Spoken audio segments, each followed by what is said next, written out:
Y con la imagen del día, iniciamos los titulares del día de hoy.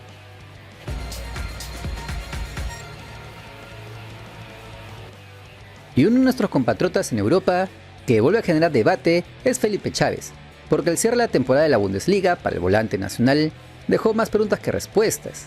Su equipo, el Colonia, fue goleado por 5-1 en su visita al Bayern Múnich, y el mediocampista peruano alemán ni siquiera sumó minutos. Otra vez quedó sentado en el banco suplentes durante todo el compromiso, y eso claramente terminó preocupando bastante al entorno blanquirrojo. Como se venía diciendo hace varias semanas atrás, la campaña del joven futbolista en Alemania no terminó siendo lo que muchos esperaban cuando se anunció su préstamo, y es que sus números terminaron dejando bastante que desear. Apenas acumuló más de 114 minutos en 7 partidos.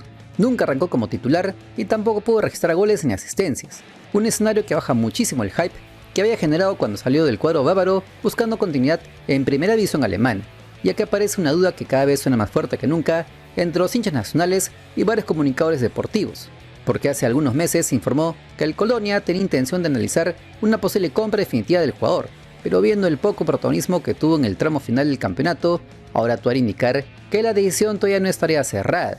Incluso especula que el mediocampista germano-peruano puede regresar al Bayern para intentar meterse nuevamente en la dinámica del primer equipo o quizás buscar otro préstamo a un club donde sí le dé mayores oportunidades. Muchos incluso consideran que ir al Colonia terminó siendo un golpazo para su crecimiento deportivo, sobre todo porque había otras opciones en la segunda división de Alemania, donde aparentemente sí iba a tener más espacio para poder mostrarse, pero al final eligió quedarse con las cabras en un entorno de Bundesliga, y la apuesta por ahora no terminó saliendo como se esperaba. Recordemos que Felipe Chávez aterrizó en Colonia a inicios de febrero y debutó casi inmediato en un encuentro complicado ante Leipzig. Aquella tarde apenas ingresó algunos minutos en la derrota de su equipo. Luego pasó un pequeño tramo sin demasiada participación hasta que volvió a ser tomado en cuenta frente al Augsburgo. Después quedó fuera ante el Borussia Dortmund y posteriormente tuvo apariciones cortas contra el Hamburgo y el Borussia Mönchengladbach, siempre entrando desde el banco suplentes. Es por esto que una de las grandes novedades llegó desde el técnico René Wagner, que explicó públicamente por qué el peruano tenía tan poca participación. Según señaló el estratega, mientras el club peleaba por mantenerse en primera división, decidió apostar por futbolistas más experimentados y acostumbrados al ritmo intenso de la Bundesliga. Básicamente el profe priorizó jugadores más hechos para una lucha tan complicada como la permanencia. Aún así el volante nacional volvió a sumar minutos en las jornadas finales del torneo. Ingresó contra el Sao Paulo, luego apareció frente al Bayer Leverkusen y también tuvo acción ante el Union Berlin en la penúltima jornada alemana. Participaciones cortas sí, pero que al menos le permitieron cerrar el campeonato teniendo algo más de rodaje competitivo en la máxima categoría alemana. Finalmente el préstamo del futbolista terminó dejando sensaciones bastante divididas, porque sin conseguir experiencia en un contexto bravo, tampoco logró consolidarse como muchos esperaban. El Colonia acabó la temporada en el puesto 14 con 32 unidades, logrando salvarse el descenso, mientras que el Bayern Múnich nuevamente alzó el título alemán tras una campaña demoledora. Y ojo, el cuadro bávaro incluyó simbólicamente a Felipe Chávez en la foto de la obtención del campeonato porque alcanzó a disputar un partido oficial antes de salir cedido. Liberado un poco de la presión del club, la gran pregunta vuelve a ser la selección peruana, porque recordemos que cuando le pidieron venir para unos amistosos juveniles con la selección sub-20, decidió priorizar su presente en Alemania y enfocarse totalmente en ganarse un espacio en el Colonia. Esa postura no cayó nada bien en varios sectores, e incluso terminó alejándolo de la convocatoria a la selección adulta de Mano Menezes. Y claro, ahí comenzó otra mini novela que quemó las redes. Algunos periodistas deportivos señalan que el mediocampista germano-peruano se estaba haciendo de rogar cuando aún no había mostrado gran cosa a nivel profesional. Otros en cambio defendían su posición asegurando que estaba cuidando su carrera y tratando de consolidarse en Europa antes de asumir la presión con la bicolor. Pero también aparecieron voces que pedían humildad y paciencia. Recordaron que cualquier juvenil debe empezar desde abajo, comer banca, ganarse minutos y demostrar en los entrenamientos y en el campo de juego antes de exigir protagonismo en el 11 titular de la selección. Por ahora no hay nada confirmado respecto al futuro de inmediato del Pipo Chávez, tampoco sobre una posible convocatoria a la selección absoluta. Veremos entonces si Felipe Chávez finalmente decide aceptar un posible llamado de la blanquirroja a la fecha FIFA de junio o si continuará postergando ese regreso a nuestra blanquirroja, porque esto también se viene rumoreando. Pero ¿tú qué opinas? Ya sabes que los comentarios son todos tuyos. Y el AET de Tarma hizo respetar la altura y derrotó por 2-0 al Comerciantes Unidos en una jornada donde los tarmeños necesitaban seguir levantando la cabeza luego de un arranque que había dejado muchas dudas. El conjunto local atravesó un momento bastante aceptable en resultados, ya con varios partidos sin perder, y al parecer el trabajo del comando técnico ya empezaba a verse reflejado en el campo de juego. Del otro lado aparecía el equipo cutarbino, que requería urgentemente reencontrarse con el triunfo después de semanas dejando bastante que desear en momentos claves. El arranque sorprendió a varios, porque el Comerciante salió con todo, presionando arriba y generando peligro rápidamente. Incluso tuvo la ocasión más clara en los primeros minutos cuando Matías Sen sacó un remate que terminó chocando en el poste. Ahí parecía que la visita podía dar el golpe, pero ya sabemos cómo es el fútbol peruano. Si perdonas mucho, normalmente terminas pagando caro, porque mientras el cuadro visitante desperdiciaba situaciones claras, AET encontró la contundencia que le venía faltando en otros partidos. Solo a los 15 minutos apareció Jonathan Baumann para abrir el marcador. Ese tanto fue un golpazo anímico para el Comerciantes, y desde allí el equipo tarmeño empezó a manejar los tiempos con mucha más tranquilidad, adueñándose poco a poco de la pelota. Lo que también llamó la atención es el nivel mostrado por Jordan Guivín, que terminó siendo clave antes del descanso. Cuando parecía que el primer tiempo se iba solamente con la ventaja mínima, apareció el volante nacional con una pelota parada impecable para aumentar la cuenta. Golazo de tiro libre y explosión total en el estadio. Ahí el partido empezaba a inclinarse claramente para los locales. En la segunda parte todo era indicar que el Comerciantes iba a salir desesperado buscando descontar, pero ocurrió todo lo contrario. El equipo perdió intensidad, ya no atacó con la misma agresividad y terminó dejando espacios que AET administró bastante bien. De esta manera el AET se recupera en el campeonato, porque hasta hace algunas semanas parecía un equipo sin rumbo fijo y ahora silenciosamente se metió nuevamente en conversación dentro de la mitad alta de la tabla, ya que con este triunfo alcanzó las 20 unidades y escaló hasta la octava posición del campeonato, igualando justamente la línea del Comerciantes Unidos, que quedó por debajo por diferencia de goles. Veremos si los tarmeños mantienen su impulso en las próximas jornadas o si todo queda solamente con una pequeña reacción momentánea. Y tal como se los anticipamos en el video anterior, las aguas siguen completamente movidas en el fútbol peruano.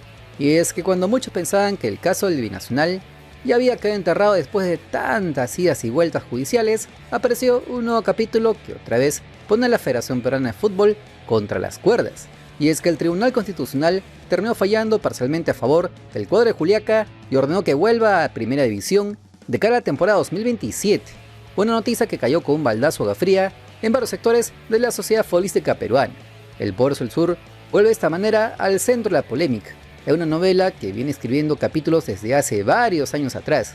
Como se informó en distintos medios nacionales, el TC consideró que durante el proceso se habría vulnerado derechos relacionados al debido procedimiento del club puneño. Y claro, eso automáticamente volvió a abrir el debate sobre hasta dónde puede intervenir la justicia ordinaria en decisiones deportivas. Un tema que ya tenía dejando bastante que desear dentro del manejo institucional del fútbol nacional. Si revisamos un poco el contexto, porque esto no arrancó ayer, Binacional había perdido la categoría en la temporada 2023, luego de una campaña bastante irregular. Sin embargo, su dirigencia decidió iniciar una batalla legal alegando problemas en las bases del torneo y decisiones administrativas vinculadas al sistema de licencias.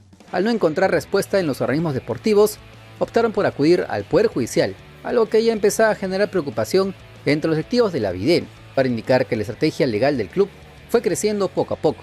A inicios del 2025, consiguieron medidas cautelares favorables que les permitieron recuperar provisionalmente su lugar en la Liga 1. Eso obligó a la federación a reincorporarlos mientras seguía desarrollándose el proceso judicial. Y claro, ahí comenzaron las críticas. Muchos sentían que se estaba creando una jurisprudencia peligrosa, sobre todo porque otros clubes también podían intentar el mismo camino si no estaban conformes con decisiones administrativas. Y claro, eso terminó ocurriendo, porque lo mismo hizo el Ayacucho Fútbol Club el año pasado. El UTC de Cajamarca también hizo la misma jugarreta, pero volviendo al cuadro juliaqueño, el Poderoso del Sur disputó normalmente la apertura y la clausura del 2025, aunque siempre bajo un ambiente de incertidumbre, porque mientras el equipo seguía jugando, la pelea fuera de las canchas continuaba más fuerte que nunca. Incluso desde la federación defendían públicamente la autonomía deportiva y cuestionaban que la justicia ordinaria se metiera en asuntos internos del fútbol nacional. Una situación que, siendo sinceros, ya empezaba a quemar las redes sociales entre hinchas, periodistas y dirigentes afines. Sin embargo, el golpe fuerte llegó meses después. En agosto del 2025, la Sala Civil de Puno declaró improcedente la demanda de amparo presentada por el Binacional y dejó sin efecto la cautelar que le permitía participar en la Liga 1 el año pasado. La reacción fue inmediata. La federación oficializó la exclusión del torneo y también anunció medidas adicionales. Aquella decisión alteró completamente la tabla del clausura. anuló partidos ya disputados y movió incluso la pelea por torneos internacionales y descenso. Un caos total que no parecía propio de un campeonato profesional, pero cuando parecía que todo acababa allí, apareció este nuevo fallo del Tribunal Constitucional. Según se reconoció en la resolución publicada oficialmente, el máximo órgano constitucional ordenó actualizar la tabla del campeonato 2023 considerando sanciones previas impuestas al Sport Boys del Callao, lo que terminaría permitiendo que Binacional conserve la categoría y sea reincorporado a la Liga 1 del 2027. Obviamente esto volvió a poner presión sobre Agustín Lozano y toda la mamarrachenta dirigencia de la federación. Además, el propio club puneño sacó un comunicado celebrando la sentencia. Ahí agradecieron a los hinchas y al equipo legal que los acompañó durante todo este proceso. Y aunque para algunos representa una victoria institucional, para otros esto podría convertirse en un precedente bastante delicado pensando en el futuro del fútbol peruano. Porque al parecer no solo Binacional estaría transitando caminos judiciales. Ya les hemos dicho que el Ayacucho y el UTC, pero también suena más fuerte que nunca que otros clubes podrán seguir el mismo modelo ante cualquier conflicto administrativo con la federación. Y acá aparece el tema que más preocupa al hincha peruano, porque varios periodistas deportivos, entre ellos el vocero no oficial de la federación, Gustavo Peralta, ya dejaron entrever en redes sociales que la FIFA podría mirar con atención lo que viene ocurriendo en nuestro campeonato y nos podría desafiliar. Y ojo, no se trata de meter miedo ni generar hate innecesario. El problema es que la FIFA históricamente ha sido muy estricta con la intervención de la justicia ordinaria en asuntos federativos. Ya pasó en otros países y no sería raro que acá también levante la ceja. Si desde Suiza se dan cuenta que la Federación de Lozano es una reverenda cagada y llena de incompetentes que no pueden controlar sus propios procesos internos y cada club puede acudir al Poder Judicial para resolver temas deportivos, podríamos entrar en un escenario bastante complicado, porque una posible sanción no solamente afectaría al Binacional o a los clubes de la Liga 1, también podría impactar en la selección peruana. Los equipos nacionales podrían ser excluidos de la Copa Libertadores y la Copa Sudamericana, mientras que la bicolor no participaría de partidos amistosos e incluso las eliminatorias sudamericanas. Veremos entonces si la FIFA decide intervenir o si finalmente termina haciéndose de la vista gorda. Por ahora toca esperar cuál es el siguiente capítulo de esta patética novela de nuestro Olompié. Y las cosas siguen bastante tensas en el Fútbol Club Cajamarca. Como se los veníamos contando en videos anteriores, pese a que el equipo norteño logró un triunfazo importante ante el Sporting Cristal en el torneo de apertura por 3-1, internamente la situación no estaría nada tranquila y varios futbolistas del plantel ya tendrán decidido cambiar de aires para el segundo semestre del 2026. Todo indicaría que el proyecto deportivo empezó a tambalear y algunos nombres importantes no continuarían pensando en el torneo clausura. De hecho, uno de los primeros movimientos ya se concretó. El atacante colombiano Arley Rodríguez acabó desvinculándose del club y actualmente se encuentra en su país natal. Una salida que para muchos no sorprendió demasiado, porque desde hace semanas se habla de incomodidades entre el plantel y de decisiones deportivas que venían dejando bastante que desear. Y claro, eso automáticamente empezó a generar rumores alrededor de otros jugadores experimentados del equipo cajamarquino. Uno de esos nombres, el que más ruido generaba, era el de Hernán Barcos. Como se informó en distintos programas deportivos, el Pirata tendría intenciones de volver a la capital limeña por temas personales y rápidamente comenzaron las especulaciones sobre su posible destino.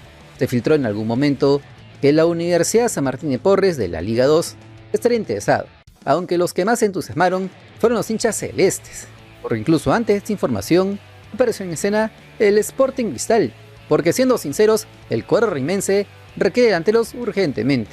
Lo mostrado hasta ahora por Felipe Viseu, Irving Ávila, Diego Toya y Mateo Rodríguez no acabó convenciendo ni a los hinchas ni a buena parte de la dirigencia de Innova Sports.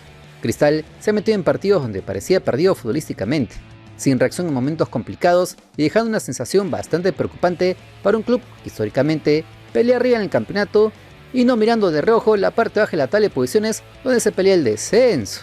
Por eso comenzó a sonar más fuerte que nunca la posibilidad de sumar experiencia en ataque, y ahí aparecía Hernán Barcos como un futbolista capaz de ordenar ofensivamente al equipo bajo Pontino y aportar esa jerarquía que hoy parece faltarle en la Florida. Su posible llegada no responde a lo que podría pasar en el futuro, sino por la necesidad inmediata de competir en un torneo donde cada fecha termina siendo una guerra, sobre todo cuando juegas en altura o en plazas complicadas en provincias. Pero la novela no quedaría solamente ahí, porque este lunes apareció otro nombre ligado al Fútbol Club Cajamarca que también estaría en carpeta de Sporting Cristal. Es que según el periodista deportivo Paul Pérez en Linkeados, reveló que el delantero de 41 años no sería el único en embarcar en el río Rímac, Así se escuchó en las últimas horas. Ahí está. Bueno, ahí me dijeron que el otro futbolista que interesa de FC Cajamarca Sporting Cristal es Pablo Lavandeira. Pablo Lavandeira es otro futbolista que interesa a Sporting Cristal. Además de Barcos. Además de Hernán Barcos. Bueno, Cristal tiene que fichar urgente, ¿eh? Claro, ambos, yo tengo entendido que ambos por temas personales desean regresar a Lima. Y bueno, no solamente Barcos, la información la dio Diego Rebagliati, sí, no lo de Barcos. Me dicen que Pablo Lavandeira es otro futbolista que podría llegar de FC Cajamarca a Sporting Cristal. Cajamarca se van varios, ¿no? Y de Cristal tienen intención de prestar o que se dé la salida a algunos chicos a provincia o afuera. ¿Y Abraham está en esa lista de prescindibles? No.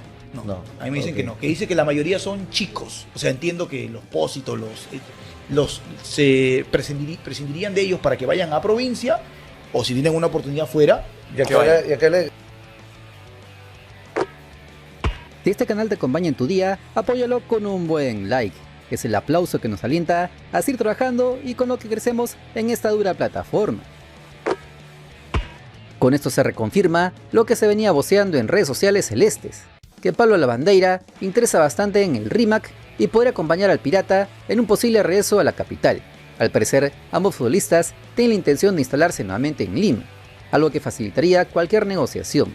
Recordemos que Lavandeira ya sabe lo que es campeonar en el fútbol peruano, luego levantar el título con Alianza Lima en el 2022. Además, el hecho de no ocupar plaza extranjero lo convierte en una alternativa bastante atractiva para cualquier club que requiera reforzarse sin romper el chanchito en contrataciones internacionales. Aunque claro, también existe cierta preocupación por el momento futbolístico que atraviesa actualmente. Y es que el mediocampista uruguayo nacionalizado peruano viene teniendo probablemente una de sus temporadas más discretas. Apenas participó en 8 encuentros durante este año con el Cajamarca, con el cual aún no registra goles ni asistencias. Y a sus 36 años, muchos hinchas rimenses sienten que apostar por él podría terminar siendo un golpazo bajo más que un verdadero fichaje bomba en el mercado de pases. Sobre todo porque el reclamo popular apunta a traer extranjeros de peso que levanten el nivel competitivo del plantel rimense. Sin embargo, dentro de Cristal también entienden que la experiencia pesa muchísimo en campeonatos tan duros como el peruano. Lavandeira conoce perfectamente la altura, sabe manejar ciertos contextos adversos y podría aportar liderazgo en un grupo que por momentos luce golpeado anímicamente. Además, se rumorea que varios juveniles serían prestados para el clausura con el objetivo de liberar espacio y darles rodaje en otros equipos. Porque ojo, las novedades en el mercado rimense no acaban con estos dos, porque no solamente aparecen Barcos y Lavandeira como opciones, también se habla de posibles intereses por jugadores como el atacante nacional Beto da Silva desde el Deportivo Garcilaso, el delantero argentino Facundo Callejo desde el Cusco Fútbol Club e incluso el atacante ecuatoriano Cristian Penilla de la Alianza Atlético Zuliano. La dirigencia de Innova Sports estaría haciendo scouting intenso dentro del torneo local, buscando soluciones rápidas para un equipo que requiere reaccionar cuanto antes. Aunque claro, gran parte de hinchada celeste sigue esperando algo mucho más fuerte. Muchos sienten que Cristal debería romper el chanchito a medio año y apostar por un refuerzo internacional de una liga muy competitiva como la argentina-brasileña, alguien que realmente cambie la cara del equipo y devuelva la ilusión a todos los fanáticos celestes que siguen sufriendo partido tras partido en la liga local, porque hoy en la Florida el ambiente está lleno de dudas, críticas y bastante incertidumbre deportiva. Veremos entonces cómo termina moviéndose el mercado rimense en las próximas semanas, porque el torneo clausura podría definir muchísimas cosas e incluso marcar un antes y después en la historia del Sporting Cristal. Ustedes son lo máximo. Nuestra comunidad logró la meta de suscriptores, por lo que tendremos el sorteo de la camiseta de fútbol en el canal. Atentos porque les traeremos más premios, esta vez una pelota oficial si llegamos a la meta de 134,000 suscriptores, ya que el 51% de usuarios ven mis videos pero no se suscriben. Mejoremos ese número y seguiremos con más sorteos en el canal. Recuerda que hoy es un gran día y si no mañana, te prometo que lo va a hacer. Bendiciones desde el Perú profundo.